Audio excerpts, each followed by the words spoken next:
tercera vez que nos encontramos, esta vez para la clase 3 del seminario 11 de acá, el sujeto de la certeza. Quiero decir algo antes de empezar.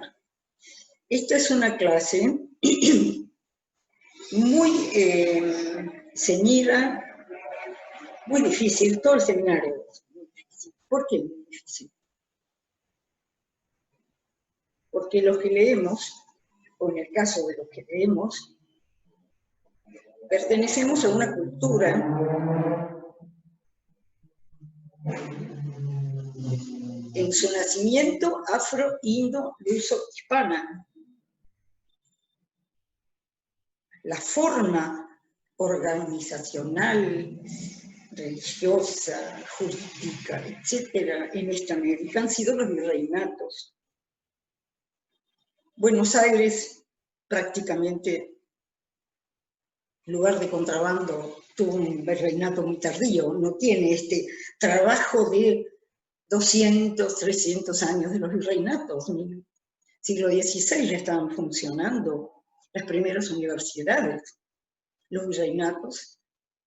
Y los virreinatos instauraban un orden social muy particular. Por ejemplo, cuando se hacía un gran evento porque llegaba el rey un representante del rey de España, un obispo, los eventos inmensos que se hacían eran algo para todos los componentes de la sociedad. Entonces era curioso, porque aparte, por supuesto que a la cola iban los indios, pero los indios iban con sus vestimentas, sus estandartes, sus músicas, iban haciendo parte. Entonces nosotros no tenemos noción de eso, ¿no? Porque a Buenos Aires es el desierto, las vacas, el mangrullo para ver venir los malones y el contrabando.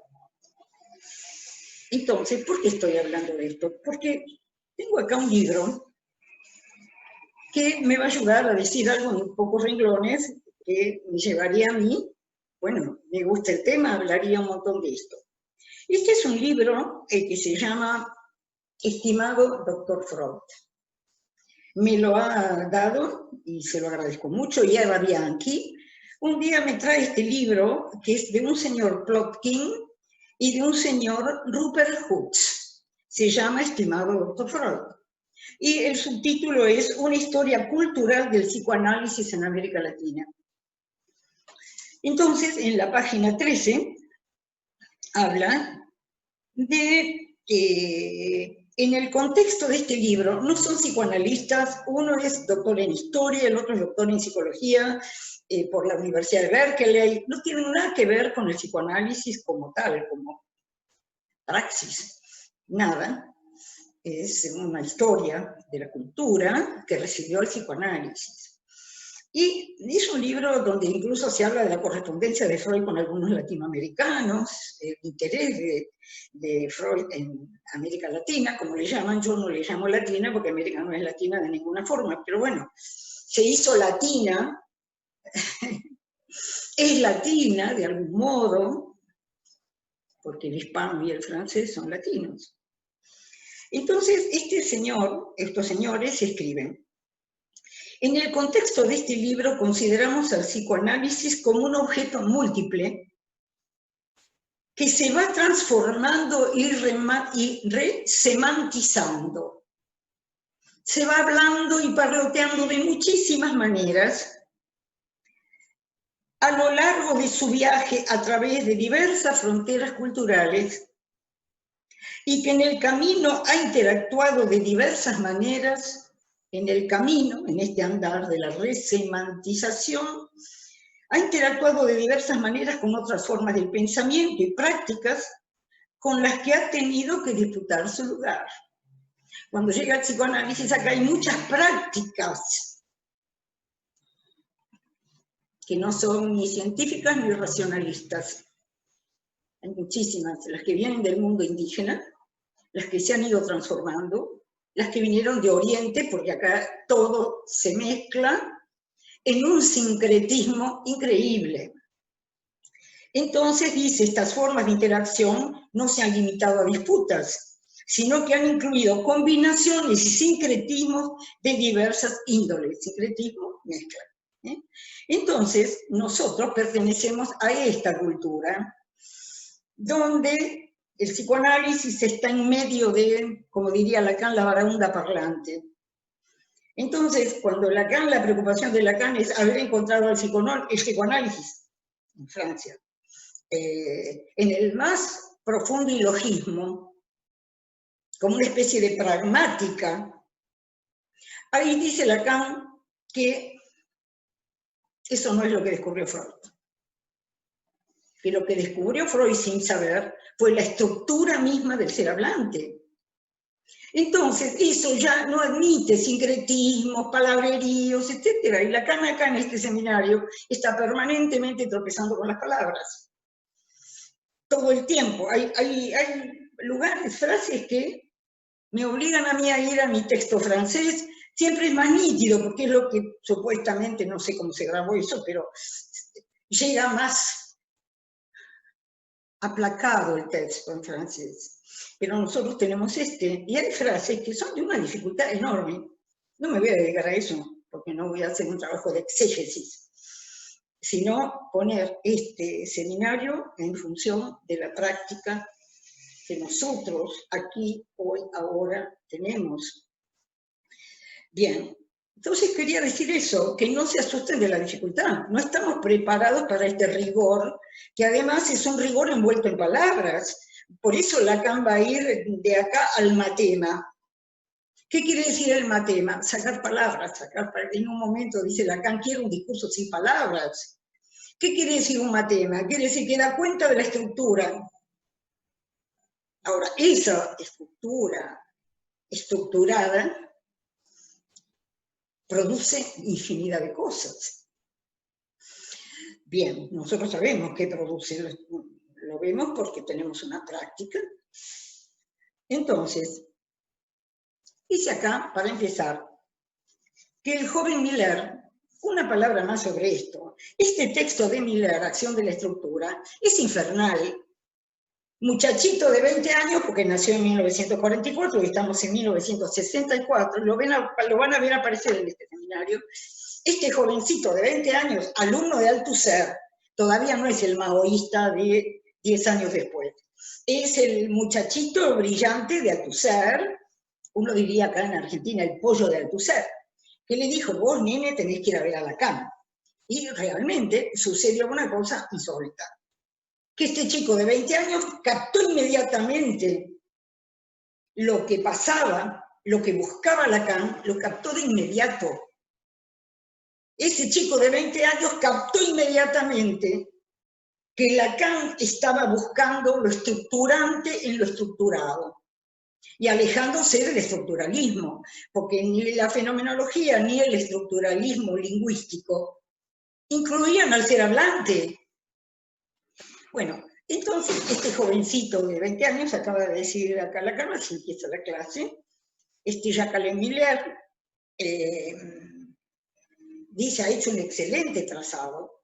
Vuelvo a decir, es un trabajo ilegible, prácticamente, muy difícil, muy denso, muy de alumno brillante que tiene que mostrar todo lo que puede ahí mostrarle a Lacan, todo lo que él puede leer en lo que Lacan dice, y es deslumbrante verdaderamente. Pero yo no me voy a dedicar a ese texto de Miller. Lo nombré porque sé que muchos de ustedes tienen este excelente libro que es Matemas 1. Es un libro del 80 y pico. El Matemas 1 y el Matemas 2 fueron los dos libros que a mí me llevaron a la orientación milleriana, porque son dos libros invalorables. Sin embargo, Acción de la Estructura se aleja mucho del estilo que después va a ir tomando Miller, de una transmisión llana, abierta, más clara, etc. Este es el alumnito brillante de Althusser. Entonces digo, no lo vamos a despreciar. Lo he leído, he visto la dificultad que es leerlo, y entiendo que lo que dice Lacan acá. Dice, él reconoció hizo un trazado de lo que Lacan viene trabajando desde hace 10 años, la función estructurante de una falta.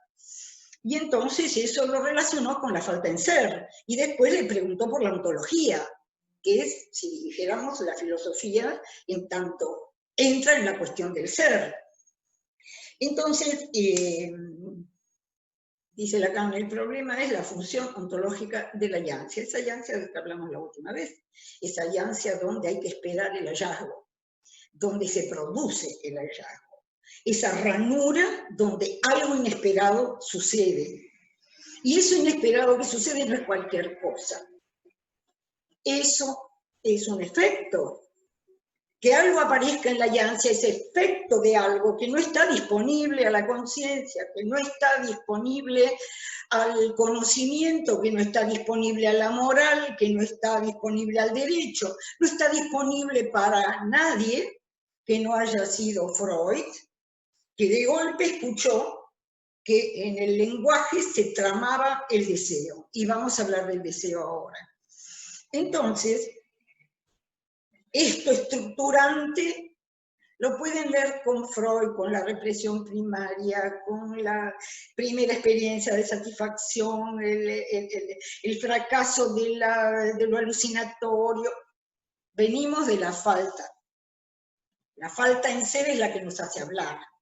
Si hubiéramos estado satisfechos, no hablaríamos. Se podrían hablar muchísimas cosas acá, voy a pasar.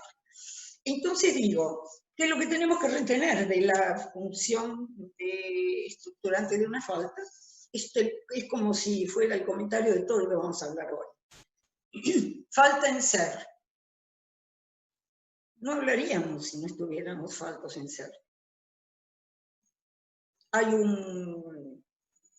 una corriente anterior al budismo, me comentó alguien que está en esas cosas, hay una corriente más o menos unos pocos años antes de Buda, que ubicaba a Dios como lo que nunca tuvo comienzo y nunca tendrá fin. Y eso es la lengua, el lenguaje. El lenguaje es lo que nunca tuvo comienzo y jamás tendrá fin. No podemos saber nada del origen. Tampoco vamos a dejar de hablar. Eso no tendrá fin.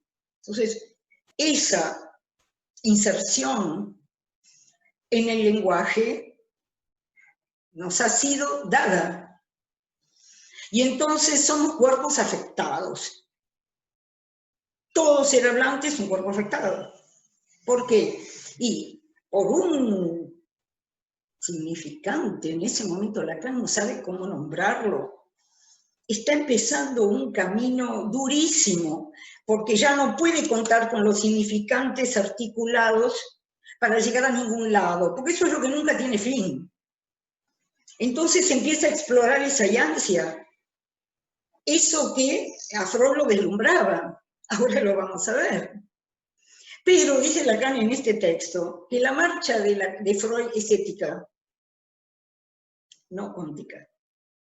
¿Por qué es ética? Y porque ahí está, dice Lacan en esta clase, la pasión de Freud. Freud quiere ir a ver, quiere ensanchar el territorio de esa práctica, por eso produce textos extraordinarios después de Más allá del principio de placer, incluido el Más allá del principio de placer.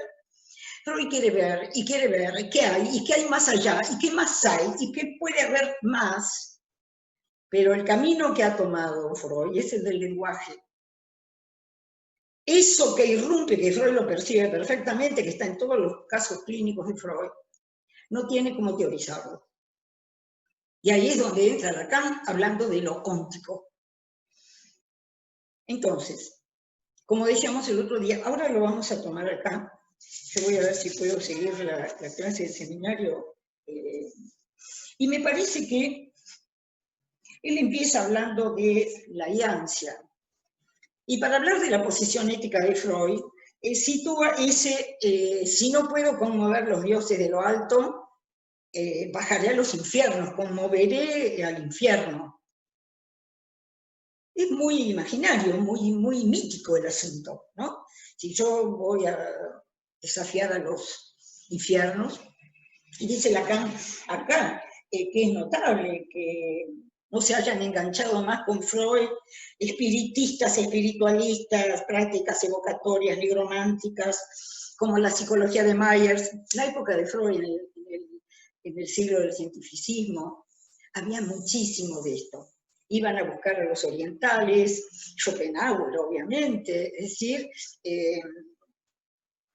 se hacían extraños experimentos, se buscaba algo más allá. ¿Se acuerdan que el otro día decíamos que eso más allá no conviene mucho? Porque hay mucha gente buscando qué hay más allá. Y el obsesivo siempre se pregunta, el obsesivo, por nosotros nos podemos preguntar qué hay más allá de la muerte. Son cuestiones que no hay manera de suturar. Entonces, dice Lacan acá, menciona a un señor, dice que también los psicoanalistas pueden esterilizar los conceptos freudianos. Y habla de un señor, Servadio, que resulta que Servadio ha sido absolutamente contemporáneo de Lacan, y ese señor contemporáneo de Lacan es el que inventó lo de los fenómenos psi. Así como hay fenómenos espiritistas, fenómenos extraños, también hay fenómenos psi. Entonces Lacan quiere advertir sobre toda esa melange donde el psicoanálisis puede tranquilamente. Este señor vivió en la India, además creó la Sociedad Italiana de Metafísica, es un italiano, les vuelvo a decir, psicoanalista contemporáneo de Lacan. Y él va derivando, el psicoanálisis da para eso, da para el parloteo, siempre dio. Y acá, como dije al principio, que es el reino del sincretismo, es el reino de las mezclas, podemos mezclar todo. Y justamente, ¿quiénes nos quedamos? Yo diría con Miller, hay otros seguramente que también hacen su trabajo con la lectura de Lacan, pero lo cierto es que acción de la estructura es lo estructurante, lo estructurado, y entonces esa estructura es la que a Lacan lo interroga permanentemente. Eso estructurante, que no está al alcance de la conciencia, ni de la ciencia, ni del conocimiento, ni de nada por el estilo. Entonces se abre un discurso que agujerea a los otros discursos. El discurso psicoanalítico agujerea. ¿Y cómo agujerea? Y con la experiencia analítica. Estos señores que escriben este libro dicen, pero los psicoanalistas creen que solamente los psicoanalistas pueden entender lo que pasa con el psicoanálisis. No es así. El único que puede saber algo del psicoanálisis es el que ha pasado por el discurso analítico.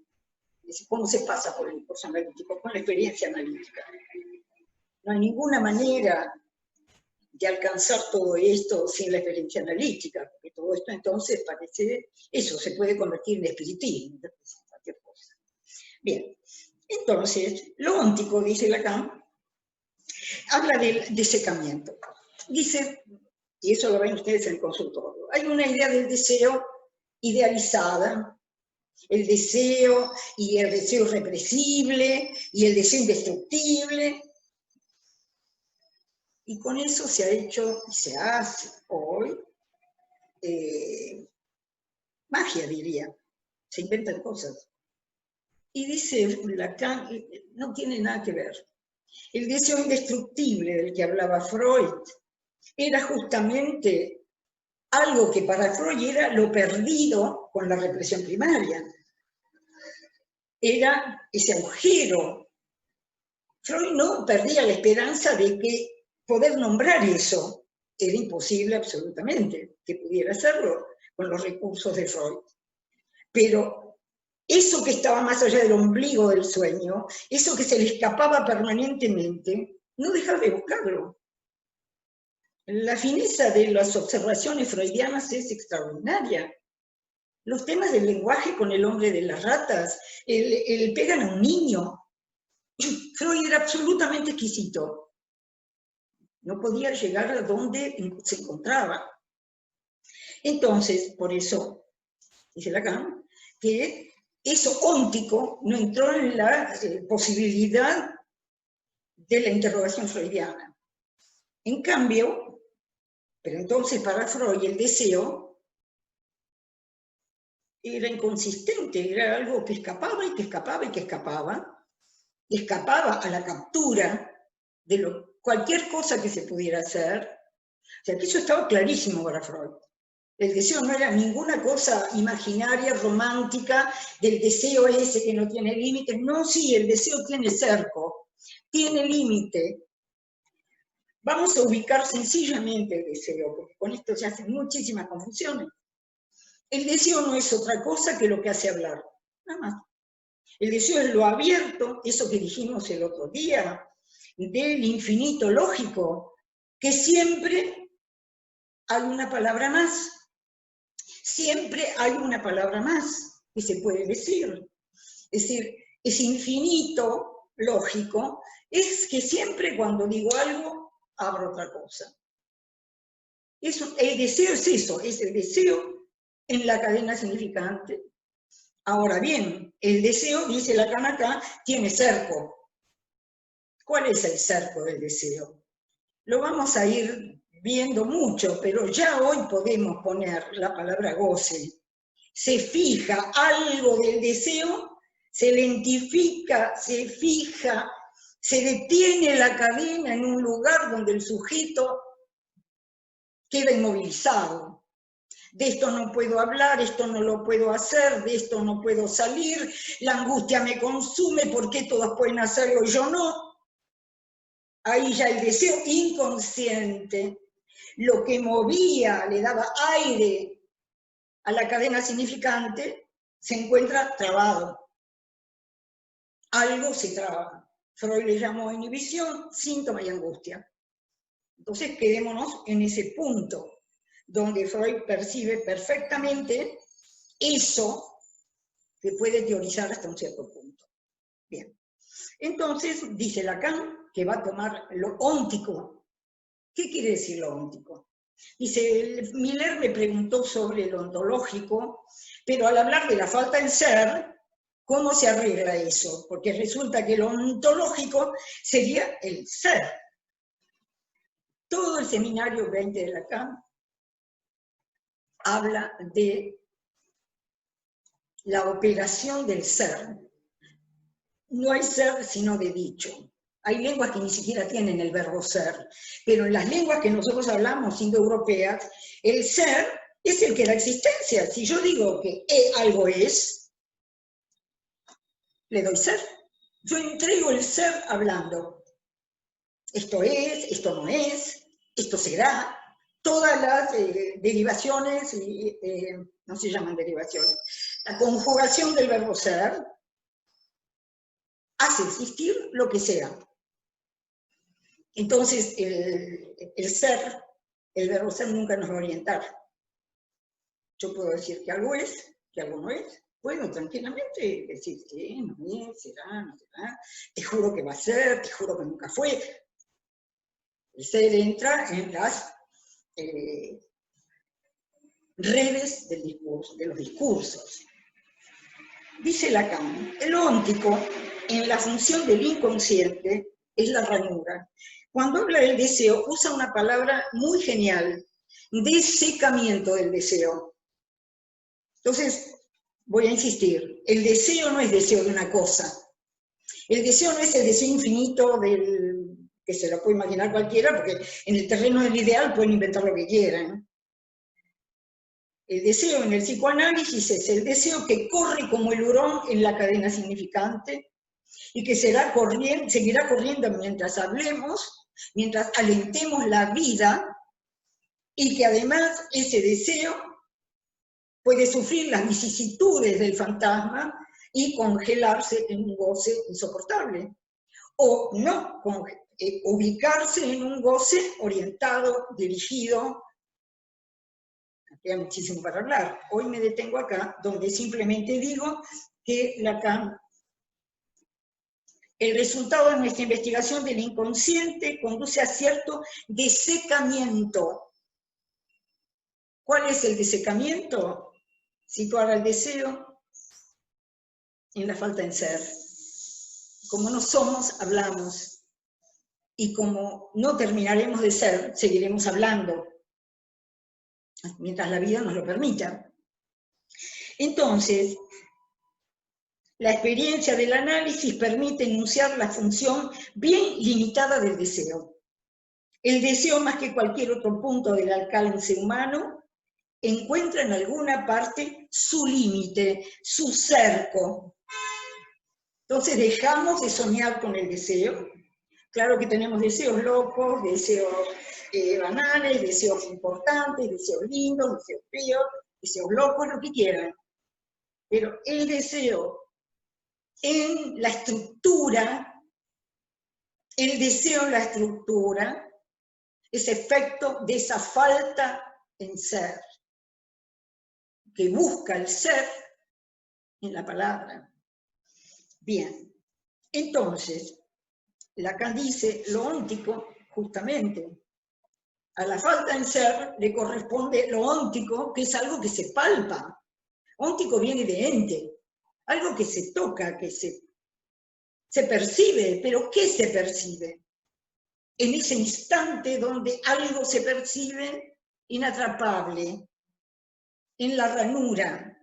Si no hay eso en la experiencia de un análisis, no hay análisis, obviamente. Entonces, cuando alguien viene y dice, nada registra, no hay acontecimiento, veremos si el analista se las arreglará con su trabajo, con sus intervenciones, con ese medio de la transcendencia del cual vamos a hablar un montón. Si puede, si ese sujeto es capaz de registrar un acontecer que sale de lo que entiende, de lo que cree, de lo que piensa, de lo que ve. Por eso el instante de ver que vamos a hablar hoy no tiene mucho que ver con lo que ve la mirada ciega. Vamos a hablar de un instante de ver completamente diferente. ¿Ver qué? Ver el acontecimiento en la llancia. Y si algo debe hacer el analista es tomar eso, mostrarlo, decirlo. Ahí hay un acontecimiento. ¿Dónde? Ahí donde nada cierra, donde algo dijo, algo se manifestó. Entonces, eso está surge en la llancia. Entonces, Lacan dice, tiene que haber un sujeto. Esto es freudiano. Freud descubre que hay pensamientos que de golpe atraviesan la cadena significante. Freud no la llama así. Hay pensamientos, eso le pasa, lean todos los casos de las histéricas, hay un pensamiento, un recuerdo que aparece y algo toca esa formación sintomática. Es decir, algo aparece, pero no alcanza con esto, por eso tenemos todo el seminario a continuación. Lo que estamos haciendo es pescar el instante donde lo óntico aparece en la ranura, donde ese algo cuya aventura en nuestro campo parece tan corta, sale a la luz de un instante, solo un instante, porque el segundo tiempo, que es de cierre, da a esta captación un aspecto evanescente. Y Lacan acá recuerda que él dice contexto candente porque acuérdense de la excomunión, él está diciendo cosas que no serían aceptadas nunca por la internacional freudiana. Entonces, acá ya lo dije al pasar, el deseo indestructible de Freud entra absolutamente, es absolutamente el deseo del cual está hablando Lacan, que es indestructible. El deseo de ser, eso es indestructible. ¿Sí? La falta en ser nos lleva a buscar más ser. Y según cómo buscamos más ser, más tener, entramos más en los negocios, fabricamos más los negocios del mundo, más nos alejamos de este deseo indestructible. Hay con qué rellenar, vamos a decir. La falta en ser tiene infinitas maneras de ser rellenada, salvo que hay sujetos que no logran rellenar esa falta en ser, que los agobia, que los acosa, que desordena la existencia, etcétera, etcétera. Entonces, ónticamente, el inconsciente es lo evasivo, pero logramos circunscribirlo en una estructura. Esto es lo que intenta hacer Lacan. Una estructura estructurada por algo que nos afecta, de lo cual no sabemos nada y de lo cual Freud descubre los vestigios. La irrupción, pero una irrupción que modifica el padecimiento del sujeto. Bien. Por eso, Lacan dice, el estatus del inconsciente es tan frágil en el plano óntico. ¿Y por qué es ético? Para Freud es ético, porque ya les decía, Freud quiere ver los resortes de la conducta humana. Pero Freud tiene la idea de la verdad. Freud es un burgués de principios del siglo XX. A Freud le tocó toda la guerra del 14, todas las consecuencias de la guerra del 14. Pero evidentemente, esa eticidad freudiana se ubicó de cierta manera. Freud no necesitó, si sabía de Lévi-Strauss, de Saussure, etcétera, en París, eso estaba muy lejos. Como estaba lejos Freud para los psiquiatras de París. Entonces, ¿por qué viene ahora acá el deseo de la histérica? Acuérdense que en la primera, en la excomunión, Freud decía, ¿por qué la histérica se mantiene en la insatisfacción? ¿Cuál es el deseo de la histérica? Y después pregunto también en la excomunión cuál tiene que ser el deseo del analista, vuelta de nuestro, ¿no? El deseo de la histérica, el deseo del analista, para que opere de la manera correcta. Y entonces acá, primero desmitifica el deseo no es un sueño, el deseo no es un imaginario fabuloso, el deseo no es quería aquello y me frustré, y entonces hubo muchos analistas que trabajan con eso. Usted no se frustra, bien, no le gusta la frustración. Bien. Entonces, la pregunta que viene acá es ¿qué pasa con el deseo de la histérica? Y entonces, Lacan dice, hace una movida bastante curiosa acá, porque lo que dice es que Freud con la histérica se equivocó. Lo va a decir un poco más adelante. Recuerdo que siempre digo que soy muy desordenada, y lo soy realmente muy desordenada, espero que me puedan seguir. Entonces, ¿qué le pasa? Que se equivocó con las histéricas Freud. Este señor burgués genial, absolutamente lúcido en esa mirada, sin embargo, y eso lo tenemos que saber con nosotros, no dejaba de pertenecer a una época, no dejaba de participar de una cultura. Nos pasa a nosotros, aunque tendemos a borrar eso absolutamente. Pero Freud entonces, ¿cómo se le iba a ocurrir, cómo iba a poder leer que adora lo que le interesaba era la señora K? Era difícil. O también, como la joven homosexual, está al final del capítulo de esta clase, como la joven homosexual que también dice Freud que incluso hizo un sueño para decirle a Freud, ¿usted quiere que me gusten los hombres? Pues no me gustan los hombres. Entonces, ¿qué le pasaba? ¿Dónde se detenía la lectura freudiana? ¿Dónde se pudo detener? Es decir, donde recorrió el campo de la clínica hasta donde fue posible, pero donde efectivamente la relación del sujeto a su otro escapaba. Por eso, con la teoría de la transferencia freudiana, hubo tanto lío en los años siguientes de la muerte de Freud. Quizás sigue habiendo. Es decir, ¿cómo funciona la transferencia? ¿Qué se espera de ese encuentro que hoy tenemos virtual, por teléfono? Y dice Lacan, está todo por rehacerse lo relativo a la estética. Lo dice en el año 64. Nosotros ya hemos recorrido mucho, hemos tenido enseñanzas muchísimas sobre esta cuestión, pero acá en 1964 Lacan dice, no sabemos nada del deseo de la histérica, ya lleva 10 años trabajando sobre eso. Demanda, deseo, necesidad, demanda, deseo, necesidad, demanda, deseo. Y resulta que en un momento dado, Lacan va a decir, la histérica ha hecho de la demanda su objeto, solamente lo único que quiere es demandar. ¿Por qué? Porque goza de la insatisfacción. Y porque demandando mantendrá su insatisfacción. ¿Y por qué goza de su insatisfacción? ¡Ah! Tema fabuloso, porque me niego, siempre me negué,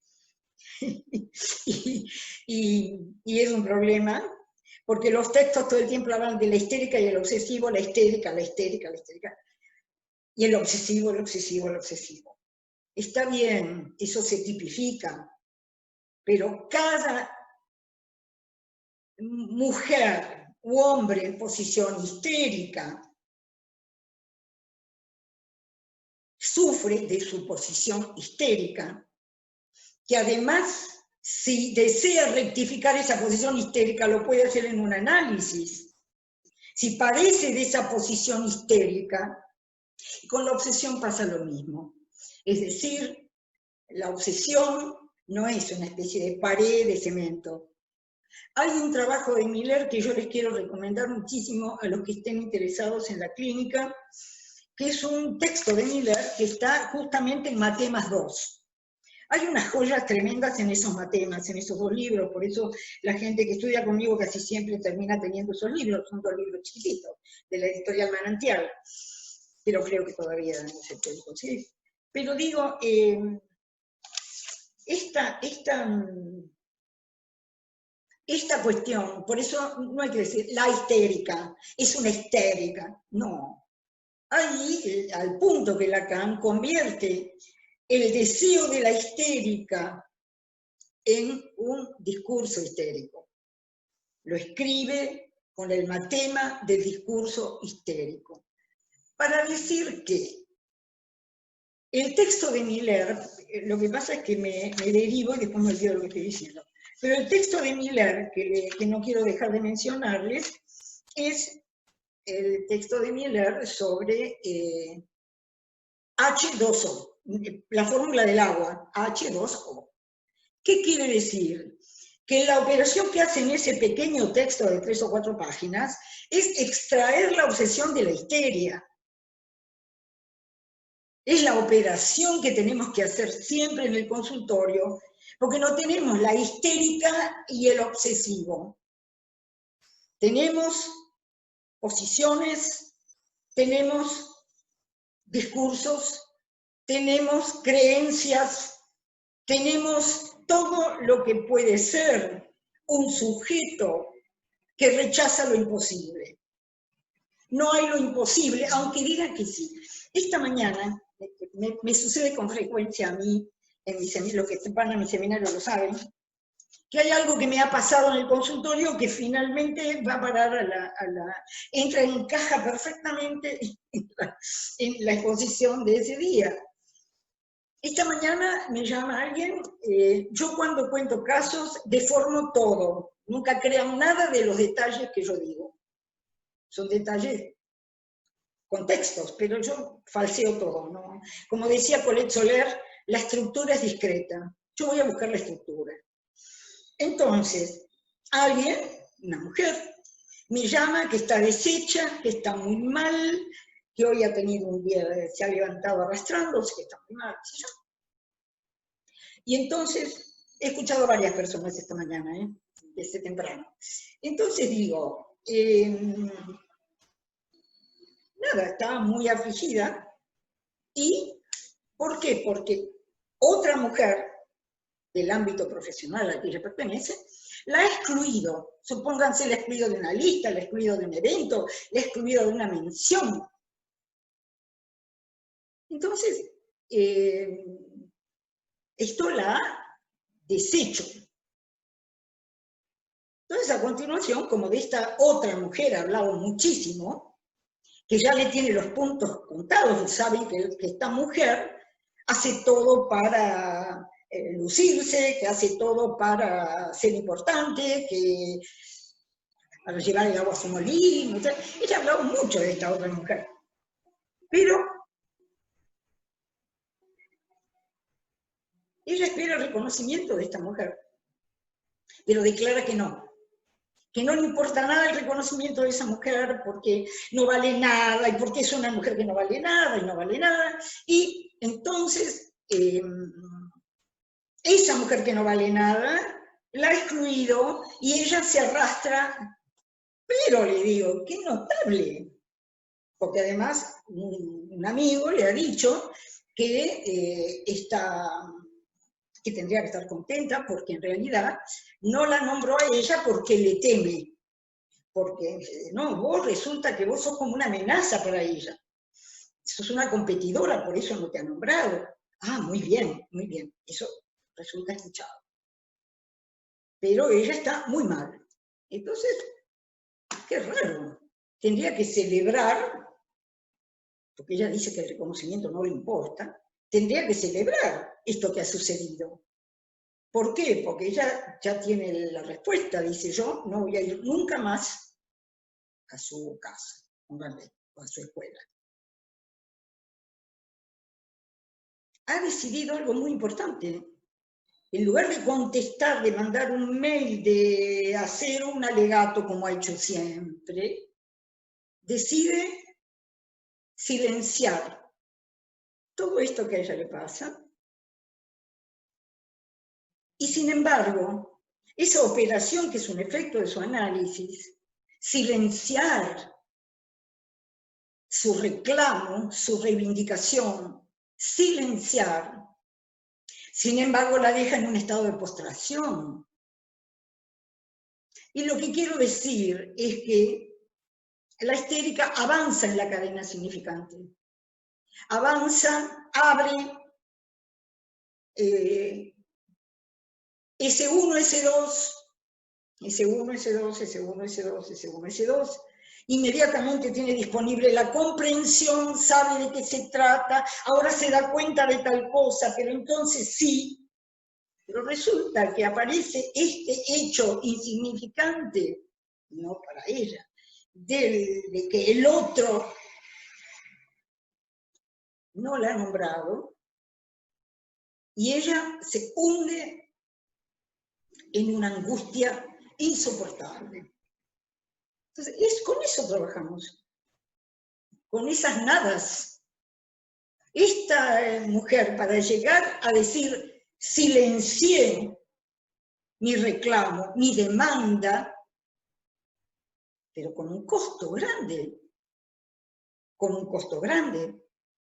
Entonces, ahí el analista puede mostrar cómo lo puede hacer irónicamente o como sea, como cada uno puede hacerlo, pero decirle, esta que no valía nada, causa este efecto. Como no era que no valía nada, y sin embargo, bastó que esta que no valía nada, bueno, el deseo histérico es un deseo hipotecado a la demanda. Y cuando Miller en este trabajo precioso hace salir la obsesión de la raíz histérica, H2O, muestra cómo la operación de la posición del obsesivo o de la histérica obsesivizada, que en el psicoanálisis somos millones de histéricas que obsesivizadas, por eso esa pasión con el saber y esa idea de que nunca sabemos nada y todo eso que conocemos perfectamente bien. ¿Qué es la posición del obsesivo? El nexo S1, S2. O sea, todo el tiempo hay que entender, todo el tiempo hay que saber, todo el tiempo hay que cerrar, todo el tiempo, esa es la angustia en el consultorio, no entiendo lo que me están diciendo, ¿para qué lo tenés que entender? Deja hablar. Deja hablar. Pregunta donde veas que tenés una oportunidad. Pesca eso que resuena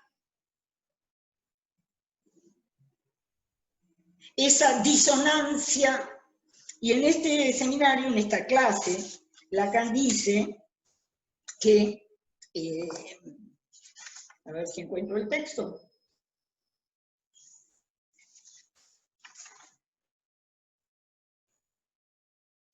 Bueno, no sé qué era lo que quería leerles, pero voy a avanzar.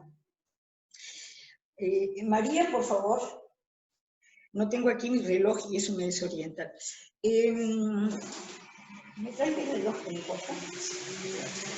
Bueno, entonces, estamos justamente, tenemos media hora todavía.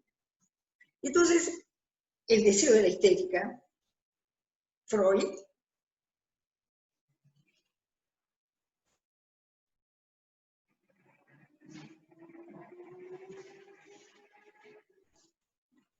se colgó la imagen. Ahora volvió. Eras vos. Yo la colgué. Sí. Bueno, entonces digo, Freud no pudo entrar, no podía entrar, pues llegó a lo estructurante y lo estructurado. ¿Y qué es lo estructurante en el deseo de la histérica o en el deseo de la posición histérica, de la posición obsesiva? Para cada uno, su fantasma, y detrás del fantasma, sus modos de gozar, es decir, aquello que verdaderamente nos va a conducir a una experiencia de goce primera. Y sobre esto Freud es genial. Si ustedes leen las cartas a Fliess, cuando Freud empieza a darse cuenta y a decir así claramente, dice, ¿por qué por qué una chica se hace histérica? ¿Por qué es histérica? Y porque algo de lo sexual le tomó el cuerpo y se asustó mucho. ¿Y el chico por qué se vuelve obsesivo? Y porque algo de lo sexual pescó, sintió en el cuerpo y le gustó demasiado. La histérica tiene miedo a ese campo pulsional y el obsesivo inmediatamente lo cierra. Freud de Cartas a Fliess de 1890 y pico. Entonces, como ven, estamos hablando de cosas que no son extrañas y seguramente todos ustedes han leído muchísimas cosas sobre esto que estamos hablando. Y sin embargo, ¿a dónde viene lo importante de esta clase de Lacan? Primero, desecamiento del deseo. Me parece que es fundamental esa palabra desecamiento. Segundo punto, lo óntico, o sea, lo experimentable, lo óntico quiere decir perceptible, en un instante se lo agarra, después se va. Y ahí es donde cambia mucho la experiencia analítica. Al comienzo de la experiencia analítica, ustedes señalan algo, dicen, puede ser que... Pero cuando realmente se produce la experiencia, y eso está en esta clase también, cuando realmente se produce la experiencia analítica, el sujeto está muy atento. Eso es lo que Lacan llamó el análisis de discurso del propio analizante. Pero hay que entrar en esta dimensión de estar esperando eso, que no lo hace nadie, que nadie lo puede imponer, que nadie lo puede fabricar, esperando ese acontecimiento que va a tener en el cuerpo una resonancia muy particular.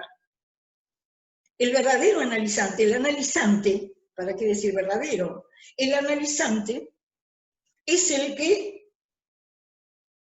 quiere que la pasión de la ignorancia no se sale. Porque por el lado del saber no va a saber mucho más de lo que sabe, pero lo que lo toca es esta experiencia. La experiencia, la palabra experiencia es muy interesante. Tiene ek, del griego, que es algo que viene de afuera, viene de otra parte, viene de lo estructurante, y peri, que es la raíz de muchas palabras, el griego es muy rico, pero una de las raíces es peligro, peri, peligro. Entonces, siempre una experiencia, este óntico de la experiencia del inconsciente como algo que se produce en la lengua, eso se atrapa o se deja perder. Hay pacientes que dejan perder todo. ¿Y por qué siguen? Ahí tenemos mucho que ver cada uno en la práctica que hacemos. ¿Cuáles son los forzamientos que vamos a hacer? ¿Qué es posible a cada uno? ¿Por qué jugar al psicoanalista charlando? Muchas cosas tendríamos que pensar. Pero fundamentalmente esto, de que está lo óntico, lo que se atrapa y lo que se pierde. Y eso que se atrapa, o bien vuelve a abrir, analizante, o eso que se atrapa, se cierra. Cada uno sabrá. Y creo que en ese trabajo mío, que sobre los tiempos lógicos, hay bastante sobre eso. Quiero venir a este punto. Me gusta mucho esta frase de Lacan que dice, cuando Lacan viene a esto tan extraordinario de la certeza freudiana. Dice Lacan que el modo de proceder de Freud es cartesiano. Hay que decir que Lacan ya ha trabajado mucho con Descartes, mucho, y que este pienso soy le ha dado millones de vueltas. Por eso acá no hace más que deslizarlo, nada más. Pero entonces resulta que, ¿por qué dice que el modo de Freud es cartesiano? Es curioso que diga que es convergente, yo no estaría tan de acuerdo en que es convergente, porque creo que no es, que es divergente. Porque justamente donde Descartes dice yo pienso, entonces, ahí hay un comentario que lo pueden leer de Lacan cuando dice se piensa, luego soy. Entonces, se piensa, luego soy, dice, ahí está, eso es una certeza, ¿no? Que si pienso, soy. Es cómico porque es como si mientras pienso estoy siendo y si dejo de pensar no soy. Es una tontería lo que digo, porque se prestan muchísimas, se han escrito ríos, hay ríos de tinta que ha producido este pienso, este cogito cartesiano. Pienso, soy. Y él siente una certeza en su cuerpo, en su ser. Es una noche en vela que de golpe se le viene esto. Es muy interesante lo que sueña después. He trabajado sobre esto. Hay uno de mis libros que tiene un capítulo que se llama El sujeto de la certeza, me parece. Entonces digo, pero entonces sueña después y está tan conmovido de la experiencia que se hace una peregrinación a la Virgen de Loreto. Era muy católico Descartes, era amigo del padre Mersenne, era un científico, en fin. Bueno, entonces, dice, ¿qué le pasó? Dice, bueno, ¿y yo dónde apoyo mi certeza ahora? ¿Qué hago con la certeza? Y tiene que inventar al otro. Tiene que inventar un otro que no engaña. Tiene que inventar un otro que sea el fundamento de su certeza. Y entonces busca a ese otro de la palabra y el lenguaje que es el que le garantice que cuando habla, piensa, dice, como dice Lacan por ahí, no sabe que tiene que hablar para decir que existe, pero no importa eso. Lo que importa es que la certeza tiene que apoyarla fuera de él. Y la marcha de Freud es absolutamente contraria. Me encuentro con algo de lo que dudo. Yo pienso tantas veces en la práctica analítica, viene el paciente conmocionado por un sueño, algo que lo ha sacudido, que lo ha llevado al borde de un abismo de angustia, y dice, no sé, no me acuerdo bien cómo era, y dice Freud, ahí está la certeza. Estoy cierto de que algo pasó por mí, estoy cierto de que algo me pasó, y que eso que me pasó me concierne. Eso es un analizante. Y da trabajo llegar ahí al analizante. ¿Por qué? Y porque la gente viene con su interpretación de los sueños, con la asociación libre, que podría... y ahí vamos a otro punto de esta clase que es muy importante, que no quiero dejar pasar. Entonces, Freud cartesiano. ¿Cómo cartesiano? Dudo, luego tengo una certeza, pero una certeza que no me remite al otro. Todo lo contrario. ¿Por qué? Porque está el síntoma de por medio. Porque resulta que en la medida en que puedo nombrar, soñar, tomar en serio lo que pasa por mi cuerpo, por mi angustia, por mi inhibición, por mi síntoma, en la medida que lo puedo tomar en serio, puedo ser un analizante. Pero siempre que voy a buscar al campo de lo sabido, ¿qué es lo que se hace? Cuando empiezan los análisis es un trabajo terrible y ahora en esta cultura. Ahora prevalece la info, entonces hay que saber todo y por qué esto me pasa y entonces yo... O no, este sueño es evidente, lo tengo clarísimo. Y entonces el analista tiene que decir, miren, no hay sueños clarísimos, quiere que le diga, lo voy a desengañar. No hay sueños clarísimos. Sueño de alguien que está en entrevistas, en análisis, etcétera, pegarle el tirón. ¿Cómo se lo tiran? Bueno, ingéniense para hacer el tirón, yo qué sé. Cada uno tiene su arte, porque Freud decía eso, que el analista no solo no es un saber sabido. Hay un momento en que el analista tiene que concluir, en esta clase también. Hay un momento en que algo se precipita. Lo dice Freud, acá, yo soy un desastre para eso, no sé dar clase, entonces hago todo bastante mal, pero lo que sí sé es que precisamente Freud hacía, y se lo ve, tuve una experiencia hermosa.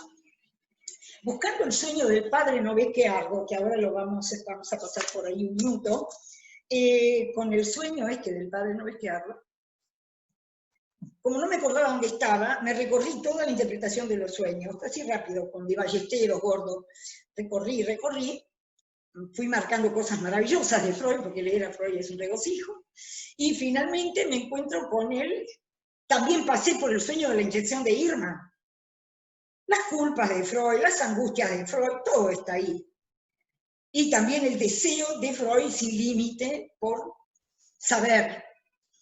Entonces llego al sueño del padre Novequeardo, y ¿saben dónde está? Está en el capítulo 9 de la interpretación de los sueños. Parece que originalmente fue 7, después metieron el texto de Rank, no sé qué historia, por lo menos en Ballesteros, y creo que en todas las versiones, es el capítulo 9 de la interpretación de los sueños. Vayan y releanlo porque es una joya. Pero de lo que Lacan se ocupa acá es de decir por qué Freud de alguna manera, con el deseo de la histérica, estuvo muy limitado. Porque creía en el padre. Creía en el padre. Entonces, en esa idealización del padre, en esa fantasma paterno que tenía Freud, podía leer muy bien, le atraía mucho el tema del pecado del padre. Entonces está el trabajo sobre el padre muerto en su pecado, Hamlet, el rey Hamlet. Está el caso de Kierkegaard. Kierkegaard, saben que su madre, antes de que muriera la madre, me parece, estaba enferma la señora, él tenía relaciones con una señora que trabajaba en su casa, y con esta mujer tuvo varios hijos, de los cuales el más pequeño era Kierkegaard, Søren Kierkegaard. Y este chico cargó con esa angustia, con ese pecado del padre toda su vida. De Freud, yo les recomiendo las cartas de Fried porque son extraordinarias, se ve claramente lo que le pasa a Freud, esa presencia de ese padre freudiano, encarnado. Y entonces a Freud se le ocurre traer ese sueño. Cuando Lacan dice, este sueño tiene un sitio aparte de todos, porque no es un sueño de Freud analizado por Freud, no es un sueño de los pacientes, es un sueño que le contó a alguien. Parecería que estaba, no me acuerdo ahora, publicado en algún libro.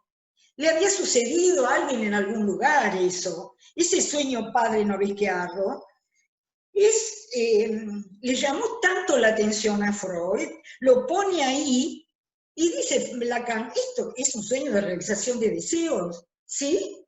Fui a leer el texto y dice Freud, este sueño, el padre no se despertó cuando vio el resplandor de las llamas. El padre no se despertó porque así podía mantener vivo un rato más a su hijo. Si mi hijo me habla, está vivo. Freud llegaba hasta ahí. En realidad, como dice Lacan, ahí estaba, este era un sueño del padre, y van a ver que a lo largo del seminario 11 esto se ve maravillosamente, como entre el resplandor del fuego, porque había dejado al hijo al cuidado de un señor, entonces cómo ante el resplandor se forma ese sueño, pero ese sueño es el sueño del padre, de la culpa del padre, a quien el hijo le dice, padre, no ves, no viste, no te enteraste, no sabés qué ardo. Entonces, ahí está lo que le pasaba a Freud. Ahí tienen ese sueño que Freud intenta llevarlo siempre por el camino del significante hasta que se detiene. Y léanlo porque dice una frase ahí Freud donde se refiere a eso, a que está bien, podemos interpretar que el hijo vivo, que etcétera, pero frase siguiente, hay algo insondable ahí. Bueno, eso insondable es el hallazgo de Freud, no teorizado por Freud. Es el hallazgo de Freud, que cuando teorizó el deseo de la histérica, no tenía cómo situarlo.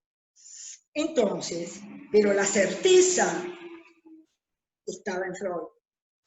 La posibilidad de concluir estaba en Freud. Entonces, dice, ¿era la posibilidad de ser engañado por un sueño? También, porque Lacan dice, el inconsciente no es el sueño. El inconsciente hace sus trampas. El sueño, en sí mismo, es otra cosa. Ahora, el sueño tomado por el inconsciente para engañar al analista, si lo sabemos, ¿cuántas veces aparecen los sueños para agradar al analista, para disculparse, para encontrar más sentido, para interpretarlo, etc.? Los sueños, hay que leerlos. ¿En qué momento vienen del análisis? Y como saben, como dice Freud, cuando relean la interpretación de los sueños, lo que importa es el relato del sueño, no el sueño. Lo que importa es el sueño dicho por el paciente a su analista en la transferencia. Eso es el sueño. Con los tropiezos, las distorsiones, las deformaciones, lo que sea. Entonces ahí está justamente la formación del analista. ¿Cómo va a tomar un sueño?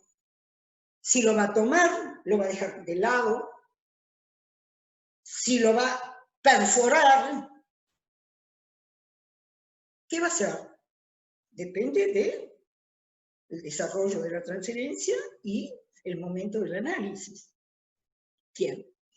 Para terminar, puesto que tengo 10 minutos más, quiero mencionar dos cosas. Una, el tiempo lógico. Ya Lacan lo menciona al principio de la clase cuando habla del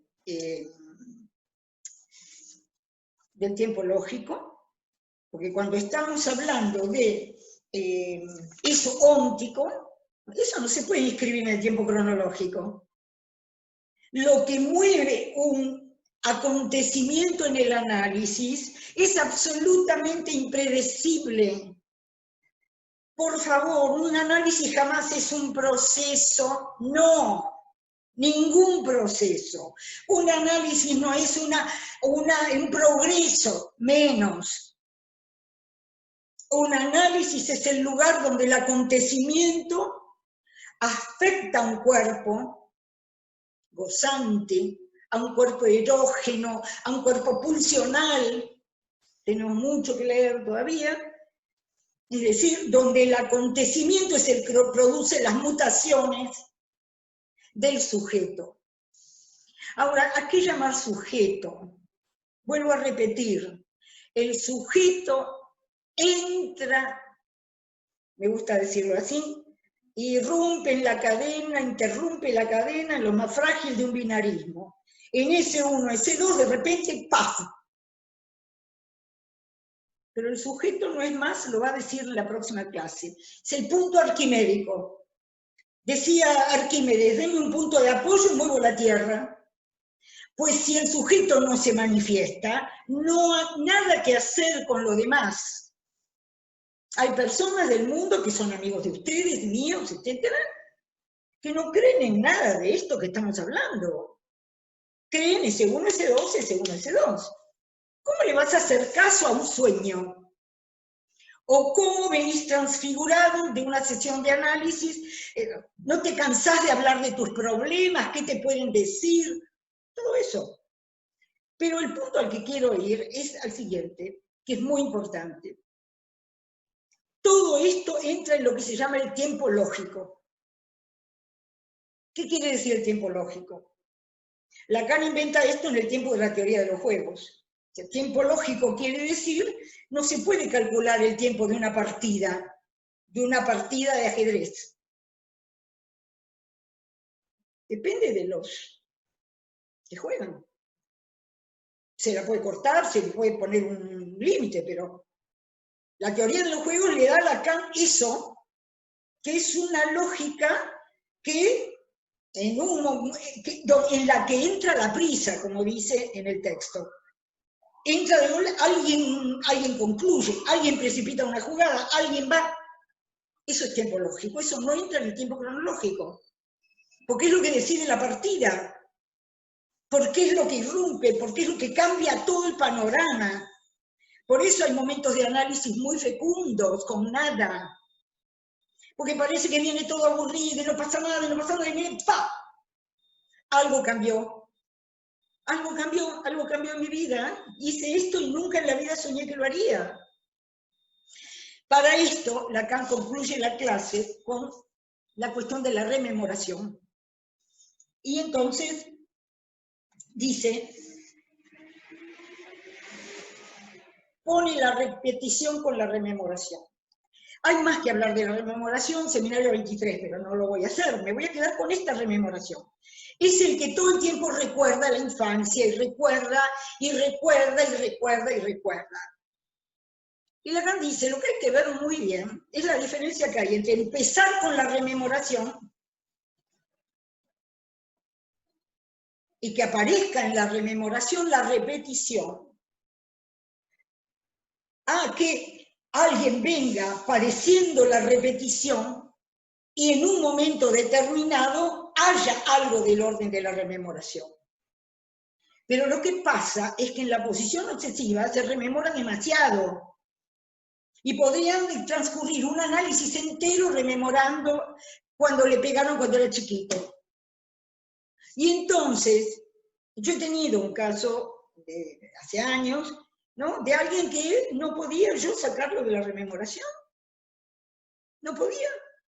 Y era volver, y volver, y era la historia, y era la rememoración, y obviamente que en esa rememoración no dejé de escuchar todo probé todo, corte de sesión, etc. Y esta persona seguía viniendo puntualmente, porque decía que cada vez que se iba a mi consultorio estaba mejor. Entonces, bueno, yo pasé a hacer una especie de garantía que estaba mejor. Una vez traté de decirle que no viniera más, que no, se angustió en una forma espantosa. Entonces, bueno, continuamos. Y un buen día, el día menos soñado, llega al consultorio, saca de su portafolio un papel manuscrito, era una hoja de bloc, un papel manuscrito donde había escrito puntualmente una página y media, pero de un blog, ¿no?, chico, había escrito un sueño. Pasaron muchos años para que esto sucediera, no se van a creer. Y no tuvo un analista que se sentó a dormir, por lo menos lo intenté. Entonces digo, ¿cómo un buen día aparece, pero además sueños, empiezan a venir los sueños, y se abre algo que hasta ese momento no había ninguna posibilidad? Y recuerdo que a él le comenté este texto del Seminario 11. Dije, mire, de esto habla Lacan en el Seminario 11. Uno se puede cansar de rememorar, pero eso no cura. Y lo dice acá Lacan. Dice, les leo este texto y con esto termino. La experiencia demuestra que en relación al sujeto,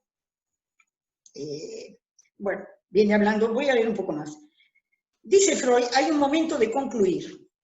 Un momento en que él siente que tiene el coraje de juzgar y concluir. Ahí tienen al Freud analista. Por eso dijo Lacan, el psicoanálisis no me esperó a mí para existir. Desde Freud hubo psicoanalistas. Eran los que de alguna manera podían entrar en esa dimensión de la asociación libre freudiana, desde Jacques, que como dice Lacan es lo menos libre que hay. Pero era una sesión de 50 minutos, entonces no tenían los recursos que tenemos hoy con el matema para operar mucho más directamente, ir inmediatamente, encontrar esa ranura mucho más rápido, si podemos, ya ven este caso, por ejemplo. Si hay un sujeto disponible a la operación analítica. Entonces dice Freud, puede aparecer un momento de concluir, un momento en que él siente que tiene el coraje de juzgar y concluir. Esto es parte de lo que yo llamé su testimonio ético. La experiencia le demuestra luego que, en relación al sujeto, se topa con límites. Vamos a hablar del sujeto con más precisión la próxima vez.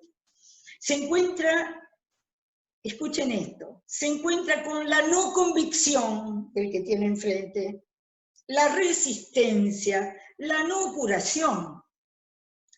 La rememoración entraña siempre un límite. Podría ser el vestido, la rememoración podría ser el vestido de la no convicción, podría ser el vestido de la resistencia, podría ser el vestido de la no curación. Dice Lacan, y es indudable que podría obtenerse una rememoración, es un chiste, es indudable que se podría obtener una rememoración más completa por otras vías que no son las del análisis. Yo me siento y obtengo la rememoración, la anamnesis, pero son vías inoperantes en cuanto a la curación. Nadie se cura rememorando. Bueno, creo que aquí, después al final hay una pregunta sobre la angustia, pero la voy a dejar, creo que hoy tomé los puntos esenciales de esta clase y será el momento de que ustedes puedan preguntar. Sobre las preguntas, quiero decirles lo siguiente. Es verdad que yo tengo mucho gusto en contestar cuando me preguntan. Es algo que hago sencillamente y con muy pocas palabras. Pero ahora van a preguntar sobre lo que estamos hablando, obviamente. Pero a veces cuando llega la pregunta escrita, suelo contestar, pero siempre que lo que preguntan no sea algo que requeriría una clase. Si ustedes hacen una pregunta sobre algo que está involucrado en esta clase que vamos a ver, pero ustedes introducen un elemento clínico tremendo en un renglón, no voy a contestar, porque evidentemente estamos haciendo un trabajo de lectura que nos puede llevar a la clínica, como lo he hecho hoy, de maneras aleatorias, que en el momento surgen, etc. Pero las preguntas que manden escritas, por favor, que se atengan a la clase que estamos trabajando y con número de página y una pregunta bien precisa.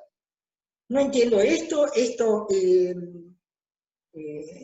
no estoy de acuerdo en su lectura, me pareció rara, lo que quieran, ¿no? O aclárenme este punto, con mucho gusto lo voy a hacer. Pero vamos a ceñir mucho a lo que estamos trabajando. A veces se desprende una observación clínica, Pero si ustedes mandan en un renglón algo de la clínica, yo no podré leerlo jamás, porque entonces lo serio es la serie. Tendríamos que empezar a hablar del caso para eso, para poder responder, cosa que es imposible en este contexto. Entonces, por eso, las preguntas seguidas al texto que estamos trabajando, o que trabajaremos la próxima vez, o la anterior. Bueno, disponible para sus preguntas. Luciana mandó una pregunta por escrito, Carmen, que dice si podrías profundizar acerca de la extracción de la obsesión en la histeria.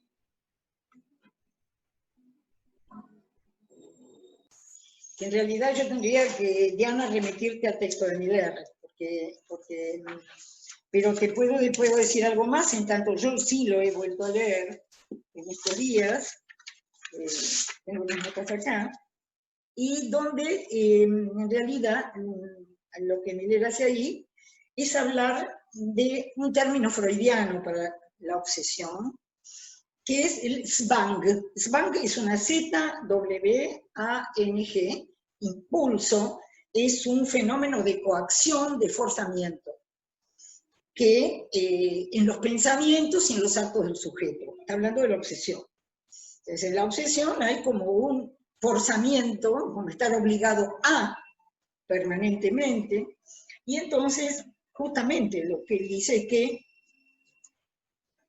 donde la posición histérica está permanentemente abriendo, y él lo dice en esos términos, redistribuyendo el trauma, es decir, aquello que la afecta verdaderamente, lo redistribuye, lo pasa al mundo.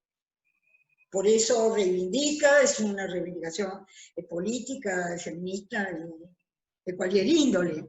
Es decir, ella pasa inmediatamente al campo de la demanda al otro, y escapa sistemáticamente del encuentro con aquello que en ella sostiene la insatisfacción. Por eso digo, es una posición en el mundo muy reconocible. Uno dice, es un sujeto, ojalá uno dijera es un sujeto histérico, uno dice, es histérica. No. Hay una cosa muy importante que dice Miller en ese texto en el texto sobre la estructura, que dice, el sujeto de Lacan no conserva ninguno de los atributos del sujeto psicológico, nada. No nos vamos a dejar engañar por el sujeto cognoscente, por el sujeto psicológico. Hay una cosa maravillosa al principio del seminario 17, donde Lacan dice, nosotros no creemos que la sensación es la guía de la vida, como ha dicho algún filósofo. La sensación no es la guía de la vida. Nosotros sentimos como pensamos. Por eso cuando tocamos los pensamientos inconscientes, algo cambia en la afectación del cuerpo. Entonces, dice acá Lacan, que el sujeto del inconsciente nunca se estabiliza entre la teoría del conocimiento, la moral, la política y el derecho. No es un sujeto estable, que se sepa dónde se lo va a encontrar, dónde se va a manifestar, pero es el punto arquimédico, lo vamos a ver la próxima vez. Entonces, y la causa está entre los efectos de esto estructurante, pero el sujeto es rarísimo, rarísimo. No existe, no lo vio nadie un sujeto. Uno lo que sabe es que de golpe algo irrumpe y corta la cadena. Un lapsus, un fallido, un chiste, un sueño. Y en otro registro, donde el goce está sintomatizado, persiste, insiste y se repite en el síntoma. Pero el sujeto es el que anuncia lo estructurante. Esa es la función del sujeto. Y entonces tenemos en la histeria, en la obsesión, el obsesivo o la posición obsesiva es la que despoja el trauma de su carga afectiva. Es lo que decía Freud en las cartas a Fliss.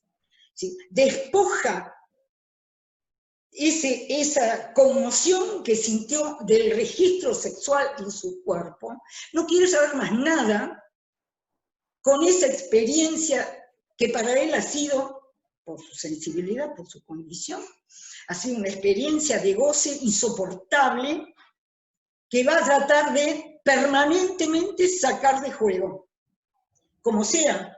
Por eso el obsesivo mantiene los nexos S1, S2. Todo se explica, todo se acomoda con el significante, la culpa la tiene el otro, etc.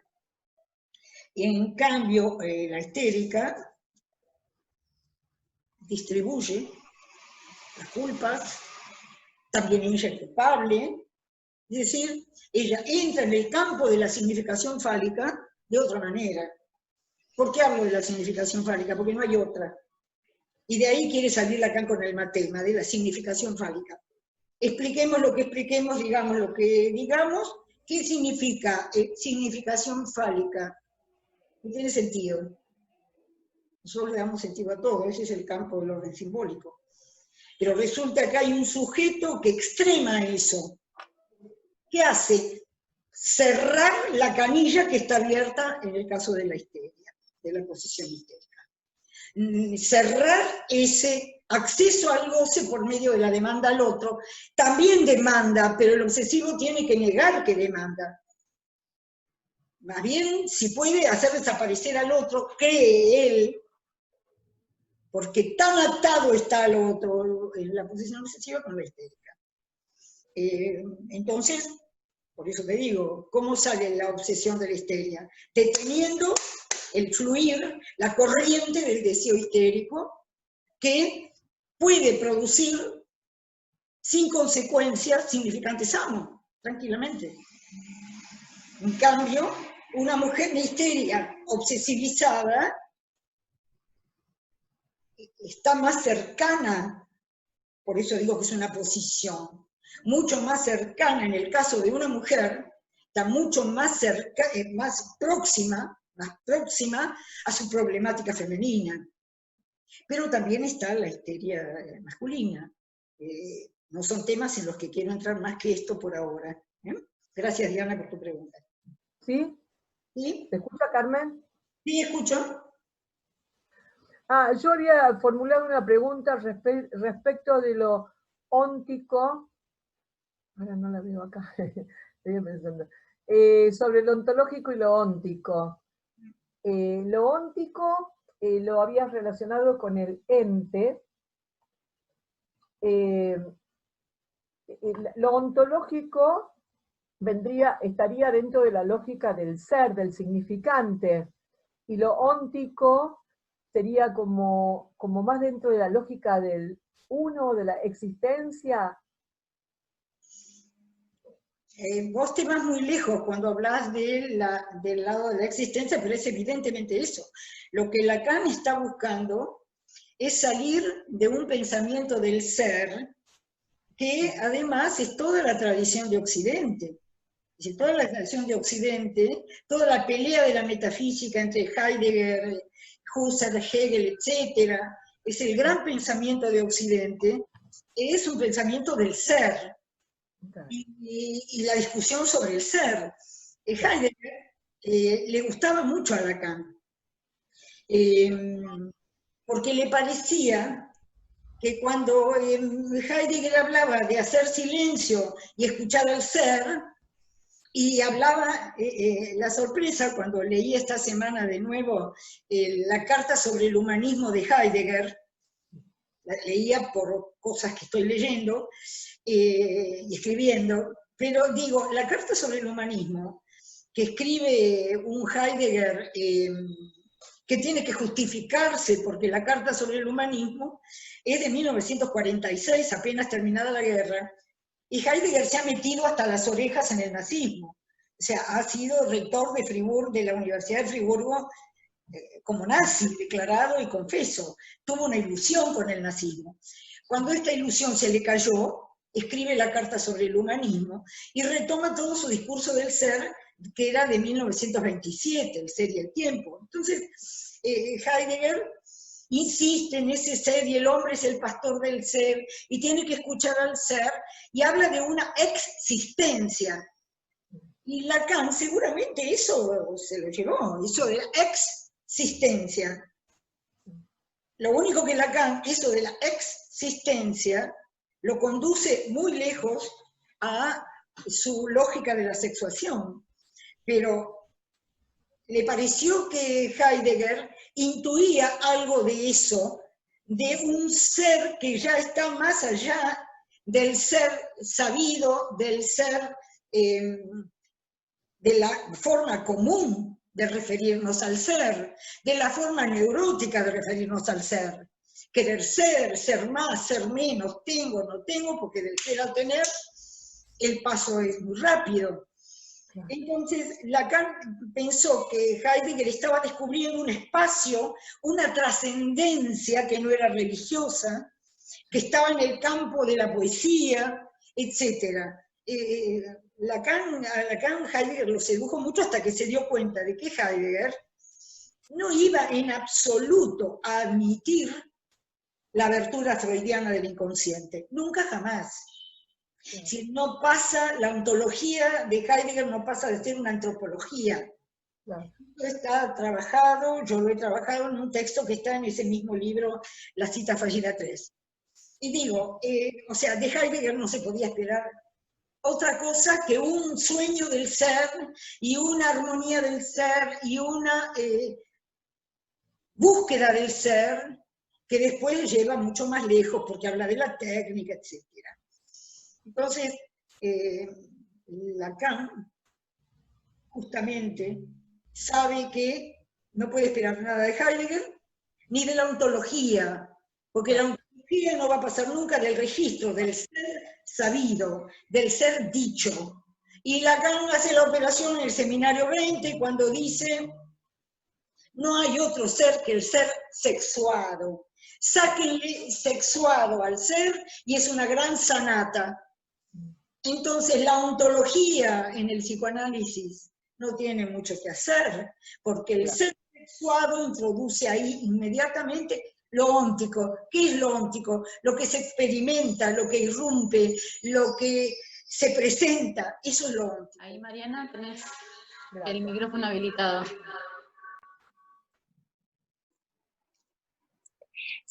Sí, hola Carmen, gracias María.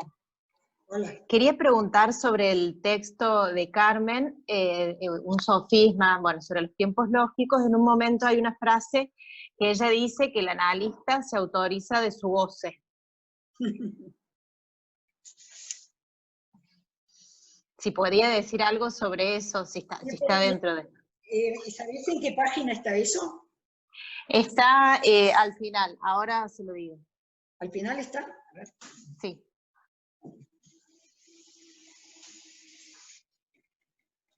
Bueno, no sé dónde tengo mi libro. Está en el título necesario, empalme de las dos lógicas. A ver, ¿cuáles son las dos lógicas? ¿Quiere que le lea el párrafo, Carmen? Quiero eso, sí. Léeme el párrafo. Dice, nada responde la pregunta de qué es un analista. Nada recubre el vacío de la intención.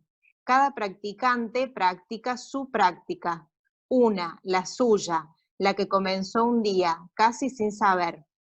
Lacan agrega, en 1974, autorizarse analista puede andar, ser otra cosa, y nadie lo es sino en su acto. Y un acto se verifica por sus efectos reales. En el vacío de la intención, el practicante, hasta donde puede satisfacerse en lo que hace, creerse el mejor. Hasta puede satisfacerse en lo que hace, creerse el mejor. Donde sí se autoriza en su goce. Bueno, como ven, cuando uno lee un párrafo, está tomando su verdadera dimensión. Si no gozáramos, si no hubiera un goce en el deseo del analista, acá dice en el seminario, X. El analista es el que no sabe nada, pero el deseo del analista es el que busca, dice Lacan en términos del seminario 11, después se pueden dar muchas vueltas, pero el deseo del analista dice de algo que jamás puede saber antes, y esto está en esta clase, está muy bien tu cita, porque en esta clase Lacan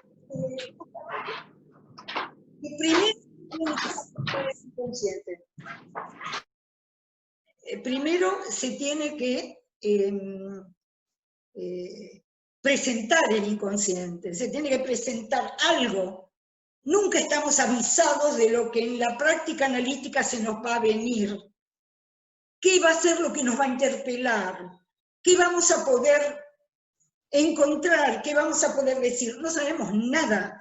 El deseo del analista es el que está lo más alejado posible del saber sabido. Es decir, el deseo del analista es justamente, estaba buscando una frase que me mandó alguien del seminario, alguien me escribió hoy una frase: el deseo del analista no cede ante el deseo del otro. Tanto esté barrado el otro para el analista, tanto más libre de fantasma, más ese goce va a estar en función del deseo del analista. ¿Por qué goce? Y porque se sentó en ese sillón, porque algo de eso estructurante funcionó de tal manera que lo llevó a recibir la transferencia del otro. ¿Y cómo creen que es la práctica de los analistas? Nunca sabemos. Uno puede estar sentado ahí porque cree que es el mejor, puede estar sentado ahí porque cree que le va muy bien, que tiene mucho feeling con las personas, otro puede estar sentado ahí porque le gusta interpretar, otro puede estar ahí porque siente que por fin hace algo en la vida, otro puede estar ahí porque le gusta decir soy psicoanalista. El goce, los goces que nos llevan al consultorio, mientras no pasen por un análisis, pueden ser cualquiera.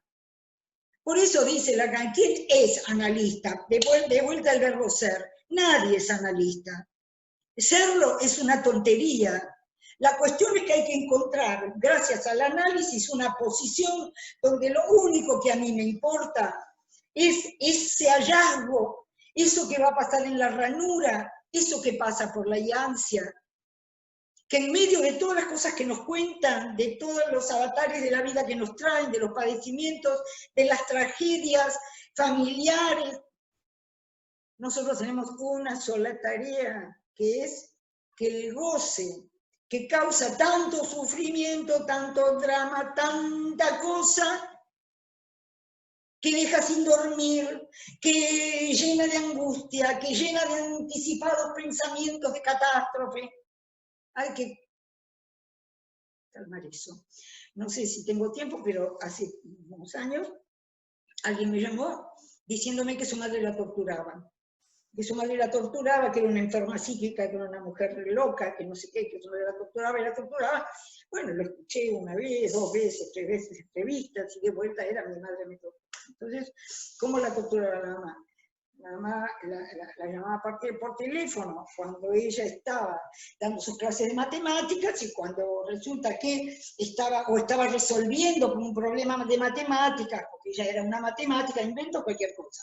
Bueno, ella estaba en su cosa, la mamá llamaba y ella atendía y le decía: mamá, estoy en el momento más difícil de mi trabajo, ¿qué te pasa? Y ahí empezaba la tortura. Ella ya sabía que la mamá, cuando ella le decía, ¿qué te pasa?, la mamá venía con su carro de angustia, de locura, de recriminación, de todo.